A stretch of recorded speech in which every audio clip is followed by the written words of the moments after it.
वालेकुम dear student, आज हम थर्ड पार्ट पढ़ेंगे growth and development of children का, जो कि 5th सेमेस्टर में पीडियाट्रिक हेल्थ नर्सिंग का सेकंड नंबर यूनिट है। आज की वीडियो लेक्चर में हम इन्फेंसी के बारे में पढ़ेंगे। सबसे पहले तो आपको इन्फेंट का पता होना चाहिए। इन्फेंट हमारे पास वो बच्चे होते हैं जिनकी एज 1 मंथ से लेके 12 मंथ तक होती है। जब हमारे पास छोटा बच्चा पैदा हो जाता है तो 1 मंथ तक उसे न्यूनेट कहते हैं या न्यू बॉर्न बेबी कहते हैं। इसके बाद 1 मंथ से लेकर 12 मंथ तक की जो एज है बच्चे की, तो उस एज में उसे इन्फेंट कहते हैं और इस एज को कहते हैं इन्फेंसी। तो आज की वीडियो लेक्चर में हम ये पढ़ेंगे कि इन्फेंट के वेट में किस तरह चेंजेस आते हैं, उसके मेजर करने का फार्मूला कौन सा है। इसके बाद उनके हाइट में जो चेंजेस आती हैं उस हाइट को मेजर करने का फार्मूला क्या है। इसके बाद हमारे पास इमोशनल डेवलपमेंट उसमें होती है, स्पीच उसमें किस तरह आता है, उसके हेयरिंग वगैरह हेयरिंग डेवलपमेंट किस तरह होती हैं। तो ये तमाम चीज़ें जो इन्फेंट में ग्रोथ एंड डेवलपमेंट के दौरान होती हैं तो उसको भी हम मेंशन करेंगे। इसके साथ एक बात मैं आपको बता दूं कि ये इंतहाई इंपॉर्टेंट यूनिट है, क्योंकि इससे आपके पास 1 या 2 या 3 एमसीक्यू जो हैं वो लाजमी आएंगे। सबसे पहले इन्फेंट किसे कहते हैं? It is the period which start at the end of the first month up to the end of first year of age. कि हमारे पास ये फर्स्ट मंथ के बाद से स्टार्ट होकर बच्चे की एज जब 1 साल तक हो जाती है तो उसके दरमियान वाला पीरियड जो हमारे पास है वो इन्फेंट पीरियड कहलाता है। Infant growth and development during this period are rapid. और कहते हैं कि इस पीरियड में इन्फेंट की ग्रोथ इंतहाई रैपिड होती है। क्यों? देखो, जब बच्चा पैदा हो जाता है तो 1 मंथ तो वो क्या करता है, वो खुद को एडजस्ट करता है एक्सटर्नल इन्वायरमेंट के साथ, क्योंकि ये ट्रांजिशन एज उसकी होती है, वो माँ के पेट से बाहर दुनिया की तरफ आया हुआ होता है। जब उसका 1 मंथ गुजर जाता है और वो इन्फेंट एज में आ जाता है, फिर उसकी ग्रोथ इंतहाई रैपिड होती है। सही है?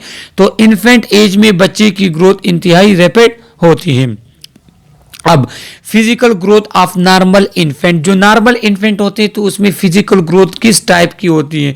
फिजिकल ग्रोथ में हमने ऑलरेडी पढ़ा था कि फिजिकल ग्रोथ में उसकी वेट, हाइट वगैरह आते हैं, जो कि फर्स्ट पार्ट में हमने एक्सप्लेनेशन के साथ पढ़ा था, जिसका लिंक मैंने डिस्क्रिप्शन में दिया है, तो वहीं से जाके आप इसका फर्स्ट और सेकेंड पार्ट पढ़ सकते हैं। तो क्या होता है कि जो हमारे पास बच्चा होते हैं तो बर्थ से लेके 4 मंथ तक उसके वेट में 3/4 kg पर मंथ इंक्रीज आता है। 3/4 kg का मतलब क्या है? 0.75 kg, या इसको आप 750 मिलीग्राम भी कह सकते, 750 ग्राम, सॉरी 750 ग्राम भी कह सकते हैं। तो हमारे पास जब बच्चा बर्थ से लेके 4 महीनों तक हमारे पास क्या होते हैं, हर महीने उसकी वेट 0.75 kg और 750 ग्राम जो है वो हर महीने उसकी वेट में इजाफा होता है। इसके बाद 5 to 8 मंथ, जब हमारे पास 5 से लेके 8 महीनों तक होता है तो हर महीने उसके वजन में कितना इजाफा होता है? 1/2 kg, 500 ग्राम जो है उसके वेट में इजाफा होता है 5 से लेके 8 महीनों तक। और 9 महीनों से लेके फिर 12 महीनों तक उसके वेट में इजाफा कितना होता है? 1/4 kg, मतलब 0.25 किलोग्राम और 250 ग्राम जो है फिर उसके वेट में इजाफा होता है। लिहाजा ये आपको एमसीक्यूज के लिए याद होना चाहिए कि पहले 4 महीनों में हर महीने उसका वजन बढ़ेगा 3/4 किलोग्राम। उसके बाद 5 से लेके 8वें महीने तक उसका वजन बढ़ेगा 1/2 kg, और उसके बाद 1/4 kg उसका वजन बढ़ता है। The infant will double his birth weight by 4 to 5 months and triple it by 10 to 12 month of age। अब यहाँ पे एक एमसीक्यूज मैं आपको बता दूं कि छोटे बच्चा जब पैदा होता है उसकी वेट कितनी होती है। तो फर्स्ट वीडियो में हमने एक्सप्लेन किया है कि 2.7 से लेके 4 kg तक जो है इसके दरमियान में इसकी वेट होती है। तो 4 से लेके 5 महीनों तक बच्चे की वो वजन डबल हो जाती है। अपने पैदाइश के टाइम पे अगर उसका वजन जो है वो 3 किलोग्राम था तो 4 से लेके 5 महीनों तक उसका वो वजन 6 किलोग्राम तक पहुंच जाता है। और 10 से लेके 12 महीनों तक वो अपने जो उसके पैदाइश का वजन था उसके वजन उससे ट्रिपल हो जाता है। मतलब कि अगर 3 केजी बच्चा हमारे पास पैदाइश के टाइम था तो 1 साल कंप्लीट होगा तब उसका वेट कितना होगा, तब उसका वेट होगा 9 केजी। तो ये आप एमसीक्यूज के लिए जो है इनको याद कर लें।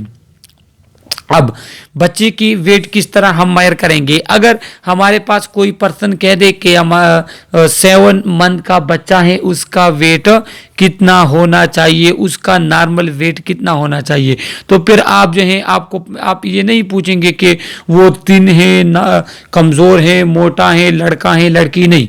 डायरेक्टली आपके पास एक फार्मूला है क्या कि एज इन मंथ्स प्लस, यहाँ पे मैं इसको क्लियर कर लूँ, age in months plus 9 divide by 2। मिसाल के तौर पे यहाँ पे हम ले लेते हैं जिस तरह उन्होंने लिया है कि हमारे पास 7 महीनों का बच्चा है, तो हम यहाँ पे एज इन मंथ लिख लेते हैं, इसके साथ हम प्लस करेंगे 9 को और इसको डिवाइड करेंगे 2 पे, तो 7 + 9 हमारे पास आ जाता है 16, इसको 2 पे डिवाइड करेंगे 8 केजी। तो फिर हम उसको कहेंगे कि अगर 7 महीनों का बच्चा है तो उसका वजन 8 किलोग्राम होना चाहिए, ये उसका नॉर्मल वजन है। ये जो 9 नंबर है ये फिक्स रहता है, ये 2 फिक्स रहता है, इसमें हम मंथ को चेंज करेंगे। यहाँ पे मैं इसका क्लियर फार्मूला आप लोग के लिए लिख लूँ कि वेट अगर हम इन्फेंट के लिए मेजर करते हैं तो यहाँ पे हम मंथ्स लिखेंगे, इसके साथ हम प्लस करेंगे 9 को और इन दोनों को डिवाइड करेंगे 2 पे। एक इंपॉर्टेंट बात मैं आपको बता दूं, ये सिर्फ इन्फेंट के लिए फार्मूला है। 3 मंथ से लेके 12 मंथ तक जो बच्चे होते हैं उन पे ये फार्मूला अप्लाई होता है। इसको आप एमसीक्यूज के लिए याद रख ले। इसके बाद height, length increase about 3 centimetre per month during the first 3 month of age. हमारे पास जब बच्चा पैदा होता है उसकी हाइट कितनी होती है, अगर मेल है तो उसकी हाइट 50 सेंटीमीटर होती है, अगर फीमेल है छोटा लड़की है गर्ल है तो उसकी हाइट कितनी होगी 49 सेंटीमीटर। ये ऑलरेडी हमने इस यूनिट के फर्स्ट पार्ट में एक्सप्लेन किया हुआ है, तो वहीं से जाकर आप वो देख सकते हैं। तो क्या है कि पहले 3 महीनों में बच्चे की पैदाइश से लेके पहले 3 महीनों में हर महीने उसकी हाइट इंक्रीज होती है 3 सेंटीमीटर। एमसीक्यूज के लिए याद रख ले।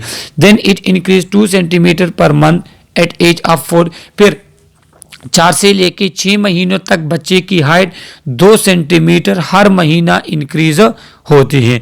Eight 7 to 12 month it increase 1 into 1.5 centimetre per month. और हमारे पास 7 महीनों से लेके 12 महीनों तक फिर हर महीने उसकी हाइट इंक्रीज होती है 1.5, इसको हम 1.5 भी कहते हैं, जिसे पश्तो में योनिम। तो 1.5 सेंटीमीटर हर महीने उसकी हाइट इंक्रीज होगी। एमसीक्यूज के लिए आप याद रख लें कि हमारे पास पहले महीने से लेके तीसरे महीने तक बच्चे की हाइट हर महीने 3 सेंटीमीटर इंक्रीज होगी। फिर जब बच्चा 4 महीनों से लेके 6 महीनों तक एज में होगा तो फिर हर महीना उसकी हाइट इंक्रीज होगी 2 सेंटीमीटर। और फिर 7वें महीने से लेके 12वें महीने तक उसकी हाइट इंक्रीज होगी 1.5 centimetre. Head circumference, it increase head circumference. अब उसकी हेड की साइज किस तरह इंक्रीज होती है, it increase about 2 centimetre per month during the first 3 month. पहले 3 महीनों में हेड की सरकमफेरेंस 2 सेंटीमीटर हर महीना इंक्रीज होगी। फिर उसके बाद 1/2 सेंटीमीटर इंक्रीज होती है सेकेंड 9 मंथ ऑफ के। फिर 3 महीनों से लेके 9 महीने तक उसकी हाइट हेड की जो सरकमफेरेंस है वो 1/2 सेंटीमीटर इंक्रीज होती है हर महीना। इसके बाद posterior fontanelle closes by 6 to 8 weeks of age. अब आप सोच रहे होंगे कि फॉन्टिनली किसे कहते हैं, फिर पोस्टीरियर फॉन्टिनली किसे कहते हैं। तो ये सब समझने के लिए आप इस यूनिट का फर्स्ट पार्ट जो है वो देखेंगे जो कि हमारे चैनल पे मौजूद है। फिर आपको इंटीरियर फॉन्टिनली और पोस्टीरियर फॉन्टिनली का पता चलेगा। लेकिन सिर्फ इतना कहता हूं आपको कि फॉन्टेनिले हमारे पास एम्प्टी स्पेस होते हैं, जी किस लिए होते हैं, जो आपके पास 6 से लेके 8 वीक्स तक बंद हो जाते हैं एंड पोस्टीरियर, और जो एंटीरियर होते हैं वो 12 से 18 मंथ तक हमारे पास होते हैं, फिर क्लोज होते हैं। ये नॉर्मल होते हैं। इसको आप एमसीक्यूज के लिए ये दो चीज़ें याद रख लें। चेस्ट सरकमफेरेंस, इसके बाद आ जाते हैं उसकी चेस्ट सरकमफेरेंस पे। By the end of first year it will be equal to head circumference. कहते हैं कि एक ईयर के एंड पे हमारे पास जो चेस्ट की सरकमफेरेंस होती हैं ये हो जाती हैं उसके हेड की सरकमफेरेंस के बराबर। सही है। और क्या होते हैं फिर इसके बाद हमारे पास हेड की सरकमफेरेंस इतनी इंक्रीज नहीं होती, चेस्ट की फिर जो है वो इंक्रीज होती है आगे लाइफ में, जो कि आगे आने वाले वीडियोस लेक्चर में हम इसको पढ़ेंगे। फिर उसका लिंक्स जो है वो मैं इसके डिस्क्रिप्शन में दे दूंगा, फिर वहीं से जाके आप इनको पढ़ सकेंगे। अब हमारे पास फिजियोलॉजिकल ग्रोथ ऑफ इन्फेंट क्या होती है, उसके वाइटल साइन में क्या चेंजेस आते हैं। पल्स जो है वो इन्फेंट का 110 से लेके 150 बीट्स पर मिनट क्या होगा, नॉर्मल होगा। रिस्पायरेटरी रेट जो है वो हमारे पास 35 प्लस माइनस 10 साइकिल्स पर मिनट, उसका जो नॉर्मल रिस्पायरेटरी रेट होते हैं वो 35 हो सकते हैं, 35 से कम हो के 25 तक हो सकता है, और 35 से इंक्रीज हो के 45 तक हो सकता है। तो इसका रेंज हमारे पास है 25 से लेके 45 तक रिस्पायरेटरी रेट का नॉर्मल रेंज है। ब्रीथ थ्रू नोज, ब्रीथिंग जो है वो नोज के थ्रू लेता है, इस वजह से हमारे पास बच्चों में जो है ये चेस्ट वगैरह इन्फेक्शन बढ़ते हैं, उसके नोज कंजेशन वगैरह होती है, फिर उसमें उसको बहुत प्रॉब्लम होती है। क्यों? क्योंकि ब्रीथिंग जो है वो फुल बाय फुल ब्रीथिंग अपने नोज के थ्रू लेता है मैक्सिमम। ब्लड प्रेशर जो हमारे पास है तो वो क्या है कि 80/50 mmHg इसका नॉर्मल है। ये इससे 20/10 कम भी हो सकता है और इंक्रीज भी हो सकता है। एक बात मैं आपको बता दूं, नॉर्मल एडल्ट का बीपी 120 mmHg 120/80 होता है, लेकिन छोटे बच्चों का इन्फेंट का ये नॉर्मल है।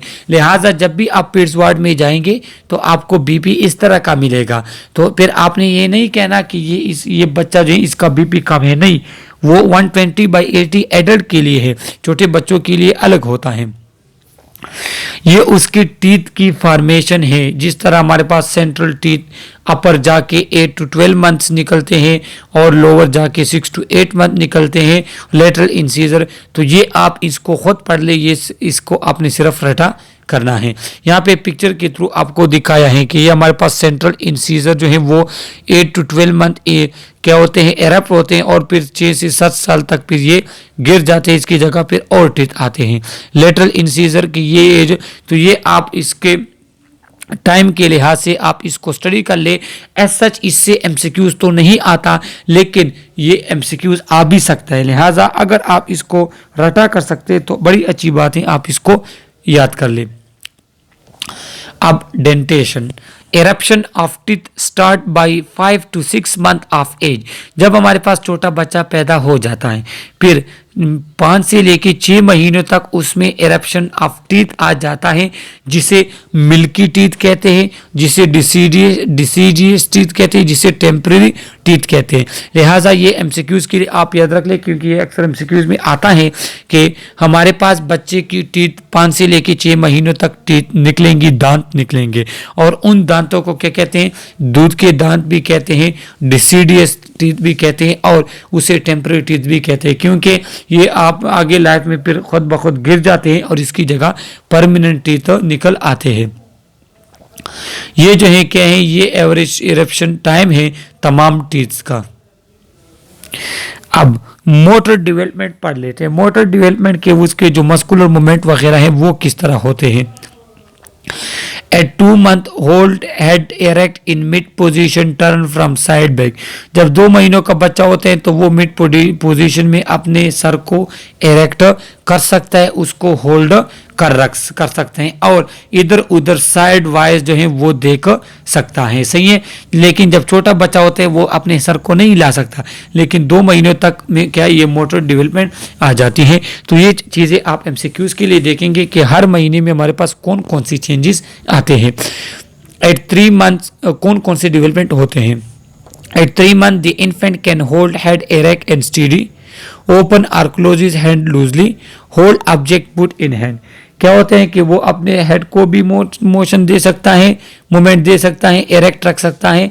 इसके साथ जब आप वो अपने हाथ को स्लोली जो है वो क्लोज एंड ओपन करता है, और जब आप कोई भी चीज़ उसके हाथ में देते हैं तो वो उसको क्या करते हैं, उसको पकड़ता है, होल्ड करता है। ये आ जाता है तीसरे महीने में। यहाँ पे देखो ये न्यू बॉर्न जो है वो अपने हेड को नहीं इरेक्ट रख सकता, लेकिन 6 मंथ का है ये अब इरेक्ट रख सकता है। ये इसके सेकंड पोजीशन देखो, सेकंड मंथ में ये इस तरफ जो है बैठेगा, या इधर इस साइड पे गिर सकता है, इस साइड पे गिर सकता है, लेकिन जो हमारे पास 8 महीनों का बच्चा होते हैं वो फुली विदाउट एनी सपोर्ट बैठ सकता है। चौथे महीने में उसमें क्या चेंज आता है कि सिट विद एडुकेट सपोर्ट, कोई थोड़े से बहुत सपोर्ट के साथ वो बैठ भी सकता है, इधर उधर रोल भी सकता है। इसके बाद जो है वो अपने हेड को इरेक्ट रख सकता है, सिटिंग पोजीशन में वो बैठ सकता है। Bring hand together in mid line and play, अपने दोनों हाथों को कोऑर्डिनेशन के थ्रू मिला सकता है, उंगलियों के साथ वो खेल सकता है। और जब हम उसके हैंड में कोई चीज़ देते हैं तो वो बाई बोथ हैंड, राइट और लेफ्ट दोनों के साथ जो क्या कर सकते हैं, उसको ग्रेस्प कर सकते हैं, उसको मुट्ठी में पकड़ सकता है। 5वें महीने में ऐसा हो जाता है कि वो अपने हेड को इरेक्ट रख सकेगा, वो स्लाइड सपोर्ट के साथ बैठ सकेगा, pull feet up to mouth when supine, और जब वो सीधा लेटा हो तो फिर क्या करता है, यहाँ पे जब वो सीधा लेटा हो तो वो अपने पाँव को जो है वो मुंह तक लेकर आ सकता है। अक्सर आपने वीडियो में भी देखा होगा, हॉस्पिटल में भी आप देखेंगे कि छोटे बच्चे जो हैं वो अपने हाथ और पाँव एक दूसरे के साथ मिला सकते हैं, उसको माउथ की तरफ लेकर आ सकते हैं। Hold one object while looking at another, कहें कि एक एक चीज़ जो है उसको वो होल्ड कर सकता है अपनी मुट्ठी में। 2-3 चीज़ें एक साथ नहीं पकड़ सकता, लेकिन एक चीज़ अपनी मुट्ठी में पकड़ सकता है। इसके बाद एट 6 मंथ में क्या होता है कि sit alone briefly, turn completely over abdomen to abdomen, lift chest and upper abdomen when prone, hold down bottle. क्या होता है कि वो एलोन ब्रीफली, वो एलोन बैठ सकता है, सही है, चीज़ों को इधर उधर टर्न कर सकता है, वो खुद टर्न हो सकता है, एब्डामन को एक साइड पे देखना, दूसरे साइड पे देखना, एक अच्छे तरीके के साथ मुड़ सकता है। अपने चेस्ट और अपर एब्डामन को क्या कर सकते हैं, उसको लिफ्ट कर सकता है। मतलब ये कि जब हमारे पास 6 महीनों का बच्चा होता है तो वो रोता है तो वो क्या करते हैं, उस चेस्ट वगैरह ऊपर उठा देता है, या एक साइड पे होता है दूसरे साइड पे होता है। तो ये मूवमेंट उसमें 6 मंथ और 6 मंथ के बाद आती है। इसके बाद कोई भी बोतल या आप गिलास वगैरह देते हैं तो वो उसको पकड़ सकता है। 7वें महीने में क्या होते हैं कि वो कब पकड़ेगा, imitate simple act of other, और के इमिटेट कर कहते हैं नकल उतारना, और जो हमारे पास सिंपल एक्शन होते हैं उसको क्या करेगा, उसको इमिटेट करेगा। मतलब इमिटेट का मतलब क्या है, नकल करेगा। कि अगर उसकी माँ जो है वो कप लेके कोई चीज़ पीती है तो फिर वो भी उसको इमिटेट करेगा, वो भी जो है कप उठा के मुंह की तरफ लेकर जाएगा। 8 महीनों में क्या हो जाते हैं कि वो कप वगैरह से चीज़ें पीना शुरू कर देता है असिस्टेंस के थ्रू। इसके साथ साथ फिंगर फूड मतलब कि बिस्कुट वगैरह ये चीज़ें जो हैं वो क्या कर सकते हैं, खा सकता है 8 महीनों तक। ये हमारे पास जो है 6 मंथ में उसकी क्रॉलिंग हो रही है, क्रॉल कर रहे हैं, और हमारे पास 12 मंथ तक जो है ये फिर अगर कोई चीज़ लिखी हुई है तो उसको पे इस तरह हाथ घुमाता है, या कोई अल्फ़ाबेट वगैरह लिखे हैं या कोई एनिमल वगैरह की पिक्चर बनाई है तो वो उसके क्या कर सकते हैं, उसके ऊपर उंगली को फेरता है, उसका स्केच टाइप बनाता है। 9वें महीने में क्या होते हैं, किसी एलोन वो बगैर किसी सहारे के वो अच्छे तरीके के साथ बैठ सकता है, क्रॉलिंग वो कर सकते हैं। अच्छा, क्रॉलिंग और क्रीपिंग में क्या फ़र्क है, क्रॉलिंग और क्रीपिंग में फ़र्क आने वाले स्लाइड में मैं आपको बताता हूँ। इसको अगर आप कोई बोतल वगैरह देते, कोई गिलास वगैरह लेते तो अच्छे तरीके के साथ उसको हाथ में होल्ड रख सकता है। At 10th month the infant can creep well, use hand and legs, उस creeping भी कर सकता है, हैंड और लेग, हाथ और पाँव इस्तेमाल करके इसके साथ वॉकिंग भी कर सकता है, लेकिन सपोर्ट के साथ, हेल्प के साथ, और अपने दोनों हाथों को एक दूसरे के साथ मिला सकता है। एक हाथ से चीज़ दूसरे हाथ में क्या कर सकता है, ट्रांसफ़र कर सकता है। इसके बाद 11 मंथ तक क्या होगा कि वो वॉक कर सकेगा, लेकिन फर्नीचर दे, यहाँ पे मैं आपको पिक्चर के थ्रू दिखा दूँ। यहाँ पे एक पिक्चर के थ्रू इन्होंने आई थिंक सो दिखाया हुआ है आप लोगों को, उसके थ्रू आप देख सकते हैं। देखो यहाँ पे देखो ये 9 to 12 मंथ क्या कर रहे हैं, ये सपोर्ट के साथ जो है हमारे पास वॉक कर सकता है। अब क्रॉलिंग और क्रीपिंग में फ़र्क क्या था, जो मैंने आपको स्टार्ट में कहा कि मैं बताता हूँ। Your baby are crawling when they move around using the commando style tummy crawl. देखो कमांडो हमारे पास एयरफोर्स वाले जो होते हैं वो किस तरह जो रेंगते हैं, आप लोगों ने मूवीज़ वगैरह में देखा होगा, तो उसको कहते हैं क्रॉलिंग। लेकिन जो हमारे पास छोटे बच्चे जो हैं हाथ पाँव चारों इस्तेमाल करके जब चलते हैं, यहाँ पे मैं पिक्चर में दिखा दूँ। यहाँ पे देखिए कि इस तरह हमारे पास जो छोटे बच्चे होते हैं, लेकिन वो ये तो खैर लेटा हुआ है पोन पोजीशन में, वो इस तरह दो हाथों और दो पाँव के मदद से जो हमारे पास चलते हैं, तो उसको कहते हैं क्रीपिंग। तो जो हमारे पास बच्चे होंगे जिसका क्या होगा कि अगर वो कमांडो लाइक चलते हैं कि तो उसको कहते हैं क्रॉलिंग। या हमारे पास बच्चों जो हैं वो क्या करते हैं कि उसका एब्डामन उठा के, अपनी टमी को उठा के दोनों हाथों और दोनों पाँवों की मदद से जो चलते हैं, उसको कहते हैं क्रीपिंग। इसके बाद 12 मंथ में क्या चेंजेस आते हैं कि स्टैंड एलोन, वो एलोन खड़ा हो सकता है किसी भी सपोर्ट के बगैर। इसके बाद sit down from standing position alone, उठ भी सकता है, खड़ा हो सकता है, बैठ सकता है। इसके बाद जो है फ्यू स्टेप्स वो लेना स्टार्ट कर लेता है, 2-3 कदम वो चल भी सकता है, और छोटी चीज़ें फूड वगैरह की चीज़ें वो क्या कर सकता है, पकड़ कर उसे मुंह तक लेकर जा सकता है। अब है emotional development. His emotion are instable where it is rapidly changes from crying to laughter. Infant का जो इमोशन होता है एकदम से चेंज होते रहते हैं, हंसने से रोने तक। अगर उसको नीड्स पूरी नहीं हो रही या उसे कोई प्रॉब्लम है तो वो रोएगा, लेकिन अगर उसकी नीड पूरी हो जाती है, आप उसको हंसाते हो, तो फिर वो लाफ करता है। By 10 month he express several beginning recognizable emotion such as anger, sadness. वो एंगर के अगर आप उसकी नीड्स पूरी नहीं करते तो वो एंग्री टाइप प्रेजेंट करता है। इसके साथ साथ हमारे पास एंजाइटी, एफेक्शन, ये चीज़ें स्टार्ट होना शुरू हो जाती हैं। 12 महीने तक क्या होता है कि this emotion are clearly distinguishable, और 12 महीनों तक जब बच्चा होता है तो उसको फिर आप डिस्टिंग्विश कर सकते हो कि ये गुस्सा है, या ये डरा हुआ है, या ये हंस रहा है, ये एंजाइटी में है। तो ये तमाम चीज़ें आप नोट कर सकते हो। इसके बाद social development, he learn that social development क्या होती है कि he learns that crying bring attention, कि उसे पता चल जाता है कि अगर मैं रोता हूं तो फिर लोग जो हैं वो मेरी तरफ अटेंटिव होते हैं, वो मेरी नीड पूरी करते हैं। लिहाजा ये सोशल डेवलपमेंट है कि किस तरह अपने फैमिली मेम्बर, किस तरह अपने पेरेंट्स या अपने बड़े भाई वगैरह को किस तरह मैं अट्रैक्ट कर सकता हूं अपनी तरफ। The infant smile in response to smile of other, simple है। The infant show fear of stranger, अगर कोई जो है स्ट्रेंजर उसके साथ आता है, अक्सर हम देते हैं कि इस तरह बच्चा जो है वो माँ बाप के साथ, बहन भाई के साथ खुश रहता है। जब कोई स्ट्रेंजर उसे लेने की कोशिश करता है या उसको हंसाने की कोशिश करते हैं, तो ये क्या करते हैं, इससे फियर फील होता है, जिसे फियर ऑफ स्ट्रेंजर या स्ट्रेंजर एंजाइटी भी कहते हैं। He respond socially to his name, और इस तरह के बच्चे को जब आप नेम से पुकारेगो तो वो ज़रूर आपकी तरफ देखेगा, क्योंकि ये उसकी सोशल डेवलपमेंट हो गई होती है कि मेरा नाम ये है। According to Eric Erikson, the infant develops sense of trust through the infant interaction with caregiver, mainly the mother, especially during feeding. He learned to trust others through the relief of basic need, कि जो कोई भी उसकी needs पूरी करता है तो फिर जो क्या उन पर ट्रस्ट करना स्टार्ट कर लेता है। इसमें मेन जो है आता है उसकी मदर, क्योंकि माँ उसको दूध वगैरह पिलाती है और उसको जो है क्या करती है, उसकी नीड्स पूरी करती है। तो जो जब उसके नीड्स पूरे होते हैं तो वो क्या करते हैं, वो फिर ट्रस्ट करता है infant. An infant vision develop, he और शी में seem preoccupied with watching surrounding object and people, उसका विजन सही से काम करता है, वो इधर उधर देखता है, सराउंडिंग पे नजरअंदाज होता है, और क्या करता है कि ऑब्जेक्ट और पीपल को देखता है। स्पीच माइलस्टोन क्या है? स्पीच माइलस्टोन ये है कि हर मंथ में उसके स्पीच के किस तरह है।